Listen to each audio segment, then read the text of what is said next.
இந்த சமுதாயம் எப்படி மோசமா போகுதுன்னு பாருங்க.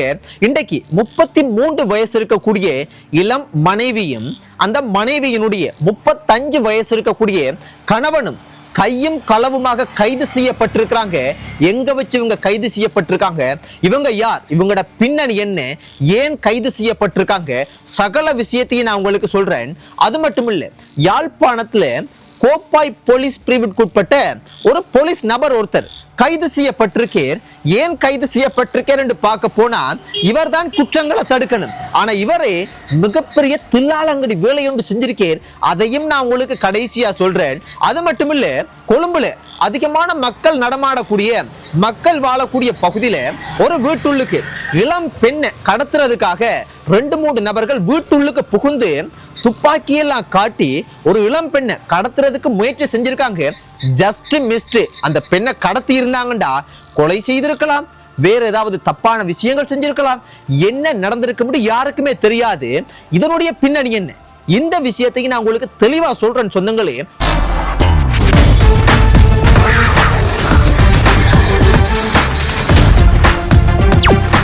முதலாவது, இந்த கணவனும் மனைவியும் கைது செய்த விஷயத்தை பார்த்த உடனேயே ரொம்ப கவலையா இருந்தது.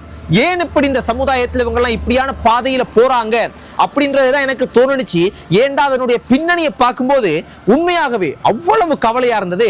இந்த சம்பவம் எங்க நடந்திருக்குண்டா, இலங்கையில திருகோணமலை மாவட்டத்துல மூதூர் போலீஸ் பிரிவுக்குட்பட்ட இடத்துல இந்த கணவன மனைவியும் ஒரு குழுக்களை வச்சு கொண்டு இந்த இளம் சமுதாயத்தை போதைப் பொருள், இந்த மோசமான இந்த போதைப் பொருளால இவ்வளவு இளம் பிள்ளைகள் நாசமா போறாங்கன்னு, அப்படி அந்த இளம் பிள்ளைகளை தவறான பாதையில, அதுவும் வாழ்க்கையவே சீரழிக்கக்கூடிய இந்த டெப்லெட், ஐஸ், இந்த மோசமான போதை மாத்திரை, இது போல இந்த போதை பொருளை விற்பனை செய்கிறது தான் இவங்களோட பிரதான தொழிலா ஒரு நாள் 2 நாள்ல பல மாச கணக்கா இருக்குதுன்னு மக்கள், நிறைய மக்கள் போலீஸுக்கு ரகசிய தகவல் கொடுக்கிறது. எவ்வளவோ போலீஸுக்கு அழுத்தங்கள் கொடுத்தாலும் பெரிய அளவுக்கு இதுல பெரிய சக்சஸே இல்லை. அப்படியே கைது செய்தாலும் அவங்கள ஒரு கிழமையில, ஒரு மாசத்துல வெளியே வாருது. இதே கூத்தாதான் இருந்திருக்கு. அதனால பெரிய ஒரு அழுத்தம் இந்த அரசாங்கத்துல இப்ப இந்த போலீஸ் எல்லாம் கொஞ்சம் வேலை செய்யற காரணத்தினால நம்பி ரகசிய தகவல் கொடுத்து கையும் களவுமாக இன்றைக்கு இவங்க சிக்கப்பட்டிருக்கிறாங்க. கணவனும் மனைவியும். என்ன நடந்திருக்குண்டா, மூதூர்ல ஒரு கமர்ஷியல், ஒரு ஏடிஎம்க்கு பக்கத்துல இருக்கக்கூடிய ஒரு ஏரியால தான் இவங்க இருக்கிறாங்க போல. இவங்க இந்த போதை மாத்திரை, இந்த ட்ரக்ஸ், இந்த ஐஸ், இந்த மாதிரியான போதை பொருள் எல்லாம் விற்பனையில ஈடுபட்டிருக்கிறாங்க. ஈடுபட்டு ₹1-2 இல்ல, கிட்டத்தட்ட 7 லட்சம் ரூபாய் கிட்டத்தட்ட பிசினஸ் பார்த்து இருக்கிறாங்க. யோசிச்சு பாருங்க, ஒரு நாள்ல இவ்வளவு பிசினஸ். இப்ப இந்த பிசினஸ்ல ஈடுபடும் போது ரகசிய தகவல் இந்த மூதூர் போலீஸ் பிரிவுக்குட்பட்ட இந்த போதை சம்பந்தப்பட்ட ஒழிக்கிற இந்த போலீஸ் அதிகாரிகளுக்கு கிடைச்சி கையும் களவுமாக ரவுண்ட் அப் பண்ணி ஆக்களை இன்றைக்கு கைது பண்ணி இருக்கிறாங்க. ஆக்கள் சிக்கி இருக்கிறாங்க. அவங்கள்ட்ட இருந்து கிட்டத்தட்ட பல லட்சம் ரூபாய் பணம் பாத்தீங்கன்னா பறிமுதல் செய்யப்பட்டிருக்கு. போதை பொருள் பறிமுதல் செய்யப்பட்டிருக்குது. தொலைபேசி, முக்கியமாக பயன்படுத்தப்பட்ட தொலைபேசி பறிமுதல் செய்யப்பட்டிருக்கு. யோசிச்சு பாருங்க, இப்படி ஒரு சம்பாதிச்சு வாழணுமா? என்ன வாழ்க்கை இது? இந்த போதைப் பொருளை பாவிக்கிறவங்க யோசிச்சு பாருங்க. இந்த போதைப் பொருள் விற்பனை செய்யக்கூடிய எல்லாருக்குமே நான் பொதுவா ஒரு விஷயம் சொல்றேன். இந்த போதைப் பொருளை பாவிச்சா அவங்களோட வாழ்க்கை எப்படியே தலைகீழா மாறுது. ஒரு இளம் நபர் ஒருத்தர், ஒரு ஆணோ பெண்ணோ பாவிச்சா அவங்க அழகான தொழிலுக்கு போறவங்க தொழிலை நிறுத்துவாங்க. வீட்டுல சாப்பிடுறத குறைப்பாங்க. வீட்டுல அம்மா அப்பாக்களோட, மனைவியோட, சொந்த பந்தங்களோட அன்பா கதைக்கிறத குறைப்பாங்க. தூங்க மாட்டாங்க, குளிக்க மாட்டாங்க, அசுத்தமாகுவாங்க. வீட்டுல அனாவசிய வார்த்தைகள் வரும், பிரச்சனை வரும், அடிபுடி, சண்டை, போலீஸ் ஸ்டேஷன், வாழ்க்கையே, குடும்பமே சீரழிஞ்சு போயிடும். ஒருவர் செய்யற மிஸ்டேக்கால யோசிச்சு பாருங்க.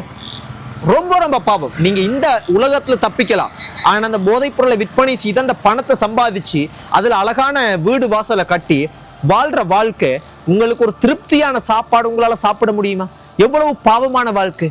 வேணாமம், அதெல்லாம் ரொம்ப பாவம். இன்னைக்கு பாருங்க, கணவனும் மனைவியும் கையும் களவுமாக கைது செய்யப்பட்டிருக்கீங்க. நீங்க எப்படியோ பிணையில 1 மாசமோ 2 மாசத்துலயோ 14 நாள்ல வெளியே வாரீங்கன்னு வச்சுக்கொள்ளுங்களேன். இதெல்லாம் ஒரு நிம்மதியான வாழ்க்கையா? எப்பண்டாலும் உயிருக்கு ஆபத்துனே. வேணாமம்மா, அதை விட்டு வெளியே வாங்க, திருந்துறதுக்கு முயற்சி செய்யுங்க. அதுதான் சொல்ல முடியும். அதே போல இந்த கொழும்புல வீட்டுள்ளுக்கே புகுந்து ஒரு இளம் பெண்ணை கடத்துறதுக்கு முயற்சி செஞ்சிருக்காங்க. அதனுடைய பின்னணியை பார்க்கும்போது கடைசியில பெரிய ட்விஸ்ட் ஒன்று இருக்குது. அந்த ட்விஸ்ட் என்னன்றதையும் நான் உங்களுக்கு சொல்றேன். என்ன நடந்திருக்குண்டா, ஒரு கொழும்புல ஒரு குறிப்பிட்ட இடத்துல ஒரு வீட்டுள்ளுக்கு 2-3 நபர்கள் கார்ல வந்து வீட்டுள்ளுக்கு புகுந்து துப்பாக்கியை காட்டி படம் போல சினிமா போல பயமுறுத்தி இளம் பெண் ஒருத்தவங்களை கடத்துறதுக்கு ட்ரை பண்ணியிருக்காங்க. அப்ப அந்த வீட்டுல இருந்த இன்னொரு ஆண் நபர் பயப்படாம துப்பாக்கி எல்லாம் தெரிச்சோடுவாங்க. ஆனா அந்த நபர் பயப்படாம மல்லு கட்டி பெரிய முயற்சி ஒன்று போராட்டம் ஒன்று எடுத்து இருக்கு. அதாவது போராட்டம்டா வீதிக்கு இறங்கி இல்லை, அவங்களோட மல்லு கட்டி இருக்கு, எதிர்த்து நின்று இருக்கு. அப்போ ஒரு வழியா துப்பாக்கியோட வந்த அந்த நபர்கள் பயந்து தப்பிச்சு வந்த வாகனத்துல கார்லயே தப்பிச்சு ஓடிட்டாங்க. அதன் பிறகு அந்த குடும்பம் அங்க இருக்கிற போலீஸ் ஸ்டேஷன்ல புகார் ஒன்று கொடுத்துருக்காங்க. போலீஸ் இதை விசாரிச்சு என்னன்னு பார்க்க போனா, இதை விசாரிச்சு ஒரு வழியா இன்றைக்கு கொழும்புல கல்கிசை பகுதியில இந்த கடத்துறதுக்கு முயற்சி செய்த 2 நபர்களை கைது பண்ணியிருக்காங்க. அவங்களோட கார் வாகனம் வந்து பறிமுதல் செய்யப்பட்டிருக்குது, துப்பாக்கி பறிமுதல் செய்யப்பட்டிருக்கு. அவங்கள விசாரிச்சதுல அவங்க என்ன தெரியுமா சொல்லியிருக்காங்க, கொஞ்ச நாளோ கொஞ்ச மாசத்துக்கு முதல் இந்த இளம் பெண்ணோட இவங்களோட ஒரு தகராறு ஒன்று ஏற்பட்டிருக்கு. என்ன தகராறுன்றது விளப்பமா தெரிய வரல. ஏன்னா நாங்க சும்மா சொல்லலாம், அது இல்லோ விசாரணையில என்ன தகராறுன்னு சொன்னா சொல்லலாம், சும்மா நம்ம கதைக்க முடியாது. அப்ப ஒரு தகராறு, அந்த தகராறு காரணமா தான் இந்த இளம் பெண்ணை கடத்துறதுக்கு முயற்சி செஞ்சிருக்காங்க. அதுல ஒரு நபர் ஒருத்தர் பெரிய அளவுக்கு போராடி அந்த பெண்ணை காப்பாத்தினால அந்த பெண் காப்பாற்றப்பட்டிருக்காங்க. ஒருவேளை அந்த பெண் கடத்தப்பட்டிருந்தா செய்தி எப்படி தெரியுமா வந்திருக்கும், ஒரு இளம் பெண் கடத்தப்பட்டு கொலை செய்யப்பட்டிருக்காங்க, கடத்தப்பட்டு வேற ஏதாவது ஒரு தவறான செயல்கள் செஞ்சாங்க, இப்படித்தான் வந்திருக்கு. ஆனா கடத்தப்படாம ஜஸ்ட் மிஸ்ட்ல தப்பிச்ச காரணத்தினால இன்றைக்கு உயிரோட இருக்கிறாங்க. ஒரு வாய் தகராறு, சின்ன தகராறுண்டா முதல்ல ஒரு சின்ன சண்டை வர அடிபடி வரும். ஆனா இப்ப கடத்துறாங்க, கொல்றாங்க. நேத்து கூட நான் உங்களுக்கு சொன்னேன், ஒரு ஒரு ஒரு ஒரு பழி, ஒரு பழியின் காரணமா, ஒரு பெரிய ஒரு பகையின் காரணமா ஒருவரினுடைய ஒரு கொலை செய்து தலையவே துண்டிச்சு வீதியில நடுவீதியில வச்சிருக்கிறான். எப்படி சம்பவங்கள் நடக்குது அப்ப யோசிச்சு பாருங்க. இதுல பெரிய ட்விஸ்ட் என்ன தெரியுமா, அந்த அவங்கள்ட்ட இருந்து பறிமுதல் செய்யப்பட்ட துப்பாக்கி இருக்கு. அந்த துப்பாக்கி பார்க்கறதுக்கு ஒரிஜினல் போல இருந்தாலும் அது ஒரிஜினல் துப்பாக்கி இல்லை, பொம்மை துப்பாக்கி. அது சுடாது. இந்த கோவில் திருவிழாக்கள்ல வந்து பார்க்கறதுக்கு உண்மையான துப்பாக்கி மாதிரி இருக்கும், ஆனா அது டம்மி துப்பாக்கி இல்லோ, அப்படி துப்பாக்கி, பொய் துப்பாக்கியை வச்சுதான் மிரட்டி இருக்கிறாங்க, கடத்த முயற்சி செஞ்சிருக்காங்க. யோசிச்சு பாருங்க எப்படியான ஆட்களா இருப்பாங்கன்னு. எங்க போய் சொல்றது? சொந்தங்களே கடும் கவனமாக இருங்க. சின்ன விஷயத்துக்கெல்லாம் கொல்றது, கடத்துறது இப்படித்தான் நடக்குது. இதெல்லாம் பார்க்கும்போது நமக்கே பயமா இருக்குன்னு. இப்ப அடுத்தது 2 பார்க்க போனா, யாழ்ப்பாணத்துல கோப்பாய் போலீஸ் பிரிவுக்குட்பட்ட ஒரு போலீஸ் நபர் ஒருத்தர் கைது செய்யப்பட்டிருக்கு. போலீஸ் நபர் ஏன் கைது செய்யப்பட்டிருக்க பார்க்க போனா, இவர் செஞ்ச வேலை பெரிய தில்லாலங்கடி வேலை. என்ன நடந்திருக்குடா, சில நேரத்துக்கு நீங்க கூட இது போல விஷயங்கள் செஞ்சிருக்கலாம், கவனமா இருங்க. அப்படி செஞ்சிருந்தா இப்ப அது எல்லாத்தையுமே கிழிச்செறிஞ்சு போட்டு தப்பிச்சிருங்க. ஏன் தெரியுமா, மட்டக்களப்புல தாளங்குடால இந்த வீதியால போகக்கூடியவங்களை வந்து போலீஸ் வந்து நிப்பாட்டி விதி மீறி போனா இல்லாட்டி வந்து சும்மா செக் பண்ணுவாங்க. அது எல்லாரையும் செய்யற ஒரு சாதாரண விஷயம். அவ அப்படி இருக்கும்போது ஒரு நபரை வந்து ஒரு பைக்ல வந்து ஒருத்தர் 2 பேரை செக் பண்ணியிருக்காங்க. செக் பண்ணும்போது இந்த லைசன்ஸ் இல்லைண்டா தற்காலிக அனுமதி பத்திரம் உண்டு. இப்ப ஒரு போலீஸ் ஆக்கள் வந்து எங்களுக்கு தற்காலிகமா தருவாங்க, அதை அவர் வச்சிருந்திருக்கு. அப்ப அது உண்மையானதா இருந்தா காட்டி போட்டு போகலாம், அது ஒரு பிரச்சனை இல்லை. அது டேட் முடியாம இருந்தா காட்டி போட்டு போகலாம். அப்ப அதை பார்த்துருக்காங்க, செக் பண்ணி பார்த்துருக்காங்க. செக் பண்ணி பார்க்கும்போது ஏதோ ஒரு பிரச்சனை ஒன்று இருக்குன்னு வந்து அந்த ஆழமா போலீஸ் பிடிச்சிருவாங்க. பிடிச்சி இது ஒரிஜினல் இல்லையே, இதுல என்ன சிக்கல் இருக்கே, அது நோண்டி கதைச்சிருக்காங்க. கதைச்சு விஷயத்தை பிடிச்சிட்டாங்க. என்னன்னு பார்க்க போனா, இந்த தற்காலிக அனுமதி பத்திரம் இவர் எங்க யாழ்ப்பாணத்துல கோப்பாய் போலீஸ் பிரிவுல வேலை செய்யக்கூடிய ஒரு போலீஸ் நபரை ஒருத்தர்கிட்ட வாங்கியிருக்கு. அங்க வாங்கின அது ஒரு பிரச்சனை இல்லை, அது எல்லாமே சரியானதா இருந்தா அது ஒரு சிக்கல் இல்லை. ஆனா என்னண்டா, இவர் 2024ஆம் ஆண்டு ஏதோ ஒரு விபத்து ஒன்று நடந்திருக்கு, ஆக்சிடென்ட். இவர் தான் விபத்தை ஏற்படுத்தினரோ என்னமோ நடந்திருக்கு. இதனால இவர் மேல தவறு இருக்கிறனாலதான் இப்படி நடந்திருக்கும்னு நினைக்கிறேன். இவர் லைசன்ஸ் வந்து பறிமுதல் செய்யப்பட்டு நீதிமன்றத்தில் சமர்ப்பிக்கப்பட்டிருக்கு.